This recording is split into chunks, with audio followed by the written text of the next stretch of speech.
حضرت ابن سیرین رحمۃ اللہ علیہ نے فرمایا ہے کہ خواب میں حوض کی اصل علم و دانش ہے۔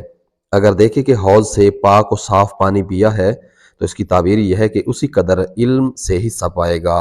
اور اگر دیکھے کہ اپنے آپ کو حوض کے پانی سے دھویا ہے، دلیل ہے کہ طاعت کی توفیق پائے گا اور نافرمانی سے باز رہے گا،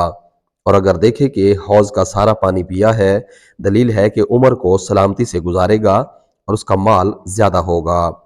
حضرت ابراہیم کرمانی رحمۃ اللہ تعالی علیہ نے فرمایا ہے کہ اگر دیکھے کہ اپنے کپڑے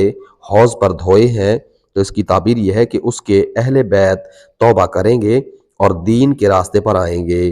اور اگر دیکھے کہ حوض میں کپڑا دھویا ہے اور پانی کے نیچے بلندی ظاہر ہوتی ہے، دلیل ہے کہ علم پر کام نہ کرے گا، اور اگر دیکھے کہ حوض کے کنارے سبزہ جمع ہوا ہے، تعبیر یہ ہے کہ اپنے علم سے نفع اٹھائے گا اور لوگ اس کے علم سے نفع پائیں گے، خاص کر اگر حوض اس کی ملک ہے، اور اگر دیکھے کہ حوض کا پانی زیادہ ہوا ہے بغیر اس کے کہ کسی جگہ سے حوض میں پانی آئے، دلیل ہے کہ اس کا مال اور علم اس قدر زیادہ ہوگا، اور اگر دیکھے کہ حوض کا پانی گدلا اور تلخ ہے تو غم اور اندوہ کی دلیل ہے۔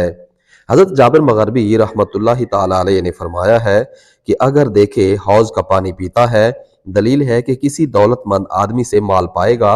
اور اس کی عاقبت محمود ہوگی۔ حضرت امام جعفر الصادق علیہ السلام فرماتے ہیں کہ خواب میں حوض کا دیکھنا 4 وجہ پر ہے۔ پہلی وجہ بامنفعت، دوسرا مرد دوم مالدار، تیسرا مال کا جمع کرنا، اور چوتھا